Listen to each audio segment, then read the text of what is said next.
Co jeśli Ukraina by przegrała? Jakie plany ma Rosja i Europa?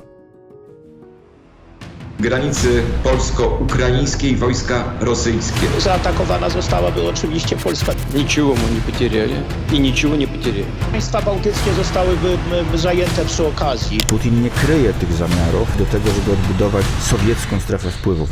Możemy czuć się naprawdę bardzo zagrożeni. Gdyby jednak Ukraina przegrała, to powiedzmy sobie otwartym tekstem, w następnej kolejce jesteśmy my. Polska będzie następna. Właśnie tak w kontekście wojny wypowiedział się polski wiceminister spraw zagranicznych Paweł Jabłoński w rozmowie z brytyjskim dziennikiem Daily Express, która odbyła się pod koniec listopada ubiegłego roku. Na ten moment, patrząc na mapę rosyjskiej inwazji, ciężko wyobrazić sobie scenariusz, w którym Ukraina zniknęłaby z mapy. W końcu skutecznie wyparła Rosjan spod Kijowa, Charkowa, Chersonia i innych miast, które jak widzicie na mapie, jeszcze nie tak dawno temu były pod okupacją rosyjską. Niemniej Putin zbiera teraz nową, dużo większą armię niż dotychczas, aby prawdopodobnie przeprowadzić zmasowany atak ponownie w okolice lutego i marca. If we don't want Russia to be victorious, and we don't want this because if Russia emerges victorious from this conflict, they will certainly start another. They will not stop themselves. So we have to help Ukraine stop them. Russia is accusing Ukraine of this, is accusing other countries. So some parliamentary deputies, some members of parliament of Russia were advocating that Russia should denazify other countries, including Poland. So we know very well that if we want help Ukraine to stop Russia, we are next in line. 20 stycznia, czyli dzień przed publikacją tego materiału, odbyło się spotkanie tzw. grupy Rammstein, czyli państw zachodniej koalicji, które dozbrajają Ukrainę. Wszyscy spodziewają się najgorszego, czyli ponownej, pełnoskalowej rosyjskiej inwazji. To właśnie z tego powodu ciągle omawiany jest temat przekazania najnowocześniejszych czołgów na front, w tym m.in. niemieckich Leopardów. Rzecz w tym, że niemiecki kanclerz na takie rozwiązanie na ten moment się nie zgadza, ponieważ obawia się konfrontacji z Rosją. Zakazuje też dostaw niemieckiego sprzętu przez kraje pośrednie, takie jak Polska czy Finlandia. I'm just always thinking about the situation, I'm discussing with the friends and I'm taking the necessary decisions when there is a reason for doing so.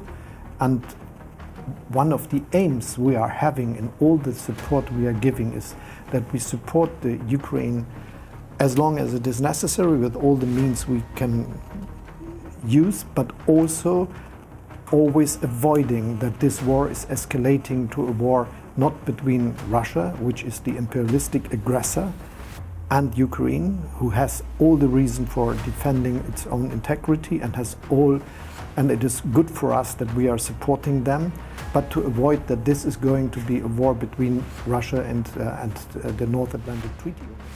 Wciąż jednak na stole jest ultimatum, którego warunkiem spełnienia jest też dostarczenie Abramsów przez USA. Czołgi, artyleria i systemy przeciwrakietowe to teraz podstawa, aby powstrzymać nowe natarcie Rosji, które poprzedzone jest brutalnymi atakami pocisków rakietowych np. na blok mieszkalny w Dnieprze, w wyniku czego zginęło ponad 40 osób. Zdaje się, że Putin nie ma zamiaru odpuścić, a los Ukrainy wcale jeszcze nie jest przesądzony. Tą wojnę Ukraińcy niestety mogą jeszcze przegrać, a ten scenariusz dla nas samych byłby skrajnie negatywny.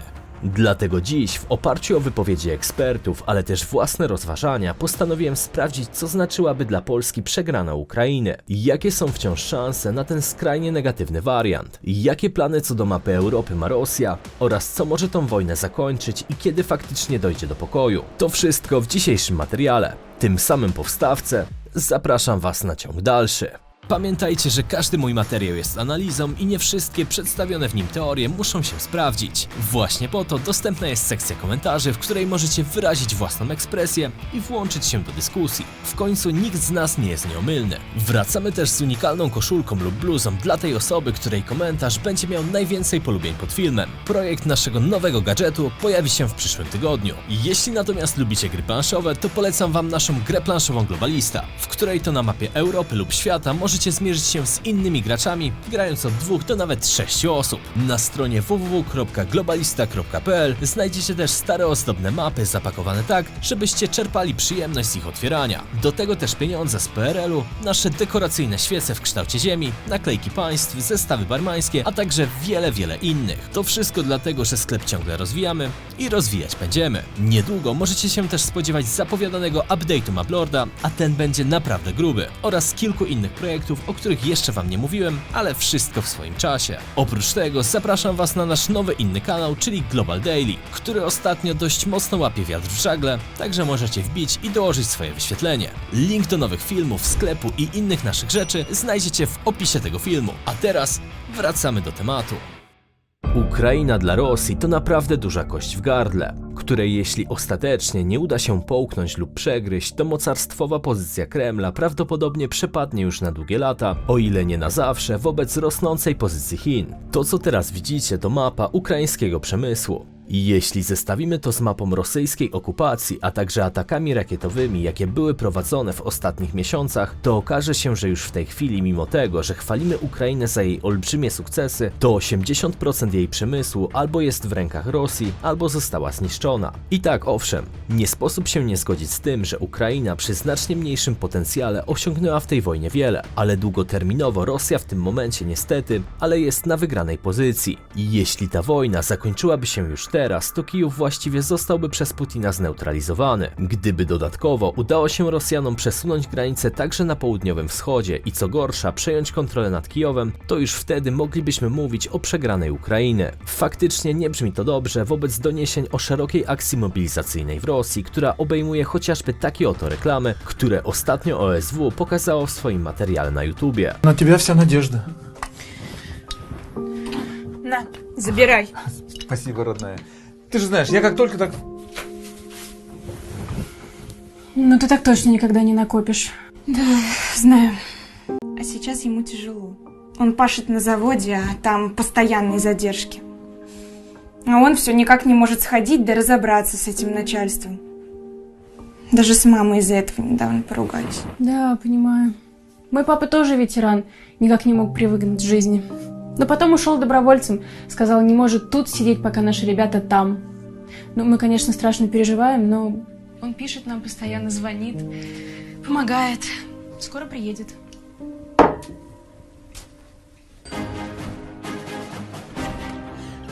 Папуля!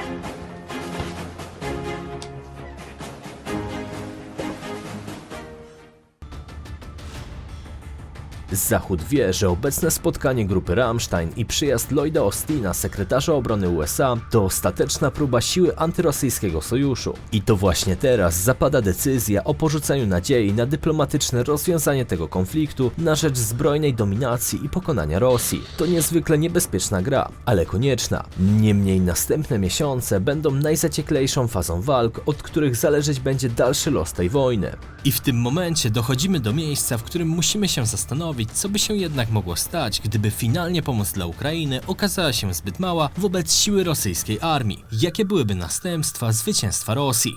To zależy od tego, jakie zostałyby wynegocjowane ewentualne warunki pokoju między Rosją a Ukrainą. Można tutaj przyjąć 3 podstawowe warianty. Wariant pierwszy, przejęcie kontroli nad częścią kraju, czyli terenami, które już na ten moment okupuje Rosja. To najmniej dotkliwy scenariusz, jednak wciąż bolesny. Globalnie pokazałoby to, że szersze zmiany granic wciąż są możliwe i wcale nie muszą obejmować tylko kilkuset kilometrów kwadratowych, bo przecież powierzchnia ukraińskich ziem, jaką już teraz Rosjanie kontrolują, to około 100 000 kilometrów kwadratowych. To więcej niż cała powierzchnia Serbii. Dyktatorzy tacy jak Kim Jong-un, wiedząc, że Zachód odpuścił, sami mogliby zdecydować się na eskalację i realizację własnych ambicji terytorialnych. Rok 2022 był rekordowy pod względem ilości prób rakietowych, jakie zrealizował reżim z Pjongjangu, więc ten wariant byłby nadzwyczaj prawdopodobny. Sama Ukraina pozostałaby państwem neutralnym i dosłownie europejską Syrią, która bez dalszej pomocy stałaby się rajem dla europejskich przemytników, gangsterów i wszelkiej nielegalnej działalności.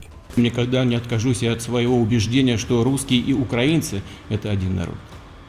Даже несмотря на то, что часть жителей Украины запугали, многие оболванены нацистской националистической пропагандой. А кто-то сознательно, конечно, пошел по пути бандеровцев, других приспешников нацистов, которые в годы Великой Отечественной войны воевали на стороне Гитлера. Wariant drugi, nieco trudniejszy dla Rosji do zrealizowania, ale chyba najbardziej upragniony przez wszystkie totalitarne rządy świata, to zajęcie Kijowa i odsunięcie od władzy Zeleńskiego. Wówczas Putin najprawdopodobniej zrealizowałby scenariusz, który zakładany był od początku wojny, czyli zajęcie terenów, gdzie żyło najwięcej osób utożsamiających się z Rosją przed wojną oraz ulokowanie w ukraińskiej stolicy własnych wysłanników. Były prezydent Ukrainy Wiktor Janukowycz w marcu ubiegłego roku, czyli na początku wojny, przybył do Mińska, a dane wywiadowcze wskazują, że miał on ponownie objąć władzę po jego ucieczce z kraju w wyniku protestów na Euromajdanie po zawetowaniu umowy stowarzyszeniowej z Unią Europejską. Ten scenariusz prawdopodobnie zaowocowałby wielką emigracją Ukraińców, którzy nie pogodziliby się z wynikiem tego konfliktu, a co róż zapewne prowadzone byłyby akcje dywersyjne przez ukraińskie społeczeństwo. Rosja ruszyłaby z planem odbudowy swojego sąsiada oraz ulokowaniem swojego wojska, podobnie jak na Białorusi. To razem z trzecim wariantem pełnego zajęcia Ukrainy, który uważam za zupełnie nieprawdopodobny, byłby czymś, czego Zachód do tej pory obawia się najbardziej, a już zwłaszcza Polska, która w ten sposób tak naprawdę posiadałaby granicę z Rosją rozległą na ponad 1000 km. Wszyscy dobrze wiemy, z czym to się je, patrząc na to przez pryzmat historii. Teraz jednak wchodzimy w kolejny poziom rozważań, czyli w to, co by to oznaczało dla Polski, Zachodu, Zeleńskiego, globalnego pokoju oraz Ukraińców na uchodźstwie, a także samej Rosji. Власть над миром – это вот как раз то, что этот так называемый Запад поставил на кон в своей игре. Но игра эта, безусловно, опасная, кровавая и, я бы сказал, грязная. Она отрицает суверенитет стран и народов, их самобытность и уникальность, не ставит ни во что интересы других государств. Przypadek naszego kraju mógłby być wyjątkowo ciekawy. Co znaczy być krajem frontowym, dość dosadnie pokazały nam wahania na naszej walucie z początku wojny, kiedy jej wartość zaczęła drastycznie spadać względem dolara czy euro. Jednak ten etap mamy po części za sobą, aczkolwiek gdyby faktycznie Ukraina znalazła się pod kontrolą Rosji, wówczas znowu zmierzylibyśmy się z podobnym problemem. Jednak wbrew temu, co większość ekspertów nam mówi, ja mam tutaj ciut inne zdanie. Nie bylibyśmy pierwszym potencjalnym kierunkiem ataku Rosji, która dodatkowo po wojnie byłaby mocno osłabiona. Zanim przywróciłaby swoje zdolności do momentu potencjalnego nowego konfliktu z NATO, potrzebowałaby zapewne minimum 10 lat, o ile nie więcej. Dodatkowo ludzie na Ukrainie skutecznie uprzykrzaliby życie okupantom, plus informacje o ruchach rosyjskiej armii skutecznie przechwytywane byłyby przez wywiad, więc tutaj raczej atak na Polskę w krótkim odstępstwie czasowym uważam za nierealny. Zupełnie inaczej byłoby jednak z Mołdawią oraz byłymi republikami Związku Radzieckiego. Swoją drogą dużo bardziej zagrożone byłyby państwa bałtyckie czy nawet Finlandia niż sama Polska z uwagi na długą i skomplikowaną dla Rosji wojnę, w dodatku zapewne mocno wspieraną przez Zachód. Те республики, которые должны прийти в чувство, ну вы сами можете их перечислить. Почему мы вообще должны признавать их независимость? Распад СССР nie był jurydycznie zakonny. To zresztą niosłoby za sobą możliwość bezpośredniego włączenia się w konflikt całego NATO, więc osobiście w to raczej szczerze nie wierzę. Wbrew pozorom nasza lokalizacja jako kraju frontowego mogłaby nam sprzyjać w reformach i rozwoju oraz być może zmniejszyłaby się korupcja. Taki wariant determinowałby Polaków do mądrych wyborów, kwestii rządzących oraz ciężkiej pracy, aby nie paść łupem Rosji. Daleko takich przykładów na świecie szukać nie trzeba. Wystarczy spojrzeć na Izrael otoczony z każdej strony krajami arabskimi, które niemal od samego początku chciały go usunąć z mapy. Dziś to jedno z najlepiej rozwiniętych państw na ziemi. Ciągłe życie w zagrożeniu spowodowało też rozwój Korei Południowej, która jeszcze 50 lat temu była jednym z najbardziej zacofanych krajów Azji. Ukraina przed wojną też przyjęła szereg reform, a sam kraj dynamicznie się w ostatnich latach rozwijał. Więc nie zawsze pozycja kraju frontowego musi być zła w dłuższej perspektywie czasu. W Polsce działoby się znacznie więcej kluczowych geopolitycznych wydarzeń niż dotychczas, a my sami zresztą jak już jesteśmy, bylibyśmy ostoją dla uciekających przed represjami ze wschodu. Ale mimo tego, że determinowałoby nas to do rozwoju, to i tak lepszym dla nas scenariuszem wciąż jest zwycięstwo Ukrainy z uwagi na możliwości handlowe oraz odsunięcie od nas rosyjskiego zagrożenia. Zeleński natomiast w zależności od tego, gdzie by się znajdował w przypadku gdyby Rosja wygrała, albo stałby się kolejnym więźniem politycznym jak Nawalny, albo wyemigrowałby na zachód, podobnie jak Swietłana Cichanouska. Polska, aby w ten sposób rządzić krajem na uchodźstwie. Drugi wariant miałby większy sens, aby jakkolwiek utrzymać jedność Zachodu, a także Ukraińców przebywających za granicą. Zachód natomiast w obliczu wydatków, jakie poniósł na wojnę, byłby nadzwyczaj osłabiony i zadłużony. Tutaj macie dokładne liczby tylko w pomocy finansowej i militarnej, które były udzielone Ukrainie. To rodziłoby zagrożenie, że część państw zdecyduje się na pewną odwilż w stosunkach z Rosją. Wystarczy spojrzeć na mapę stosunku obywateli kluczowych europejskich krajów względem Rosjan, aby w ten sposób przekonać się, że trwanie w iście zimnowojennych relacjach mogłoby szybko stać się przedmiotem sporu. Chociaż mimo wszystko tutaj nie można wydać zero-jedynkowego werdyktu, ponieważ obecnie Zachód wydaje się być względnie zjednoczony. Jednak spory pojawiają się nawet teraz, chociażby w kwestii niemieckich czołgów, zwłaszcza w kontekście relacji USA, Niemcy i Polska. Und in der Tat haben wir auch über die mögliche Lieferung von Leopard-Panzern natürlich gesprochen. Und zum einen muss ich feststellen, ganz eindeutig, es gibt kein einheitliches Meinungsbild. Der Eindruck, der gelegentlich entstanden ist, es gäbe eine geschlossene Koalition und Deutschland stehe im Weg, dieser Eindruck ist falsch. Es gibt viele Alliierte, viele Verbündete, die sagen, wir teilen die Auffassung, die ich heute hier auch noch mal dargelegt habe. Co do globalnego pokoju, ten raczej po porażce Ukrainy byłby pojęciem względnym. Prawdopodobnie wkroczylibyśmy w erę wojen i sporów oraz otwartego konfliktu między ideą demokracji a autokracji. Punktów zapalnych na świecie jest na tyle dużo, że wojna na Ukrainie mogłaby zapoczątkować serię wojen podobną do tej sprzed II wojny światowej. Sama Rosja natomiast też byłaby mocno osłabiona, a przed nią nadchodzą zmiany na szczytach władzy. Prigorzyn z Wagnerowcami razem z innymi ludźmi Kremla już teraz po cichu prowadzą spór o to, kto później zastąpi Putina. Na ten temat zresztą przygotowuje materiał mój tata na kanale Bez Sensu, więc polecam wam go w wolnej chwili obejrzeć. Tak naprawdę mamy teraz kluczowy moment w wojnie i konieczne jest zwiększenie wsparcia dla Ukrainy, powiedział Reuterowi szef NATO Jens Stoltenberg w wywiadzie podczas Światowego Forum Ekonomicznego w Davos w Szwajcarii, który odbył się kilka dni wcześniej. This may be a pivotal moment in the war, and we need to understand that most likely this war will end at the negotiating table. Nobody knows exactly how the war will end, but most likely around negotiations or around the negotiating table. But what you do know is that the outcome of those negotiations will be totally dependent on the strength on the battlefield. If we want Ukraine to prevail as an independent sovereign nation and a peaceful negotiated solution, more support for Ukraine is the way to peace, to a negotiated peace. Krótko mówiąc, wojna najprawdopodobniej zakończy się po kolejnej rosyjskiej ofensywie, która rozpocznie się już w lutym. Przypuszczam, że rozstrzygnięcie może nadejść już pod koniec tego roku i wtedy ostatecznie dowiemy się, jaki będzie rezultat tego konfliktu. Przegrana Ukrainy może nieść za sobą wiele negatywnych zjawisk dla globalnego bezpieczeństwa, a z punktu widzenia naszego lokalnego podwórka byłby to problem, który na następne dziesięciolecia zmieniłby podejście Polaków dobrze doświadczonych historią tego, co się dzieje, jeśli odpowiednio nie przygotujesz się na wojnę. Dlatego mimo pewnej nagonki, jaka momentami przewija się w social mediach na Ukraińców, ja osobiście mam nadzieję, że zwyciężą, ponieważ to przyniesie nam znacznie więcej dobrego, aniżeli tego złego. Sami zresztą wyraźcie swoją opinię na ten temat w komentarzach i co jeszcze według was mogłoby się wówczas stać. Z mojej strony to tyle. Trzymajcie się. Cześć. И здесь, естественно, не могу не сделать акцент на том, что мы на сегодняшний день воюем не уже столько с Украиной, украинской армией, сколько с коллективным Западом. Потому что то оружие, которое было у Украины, оно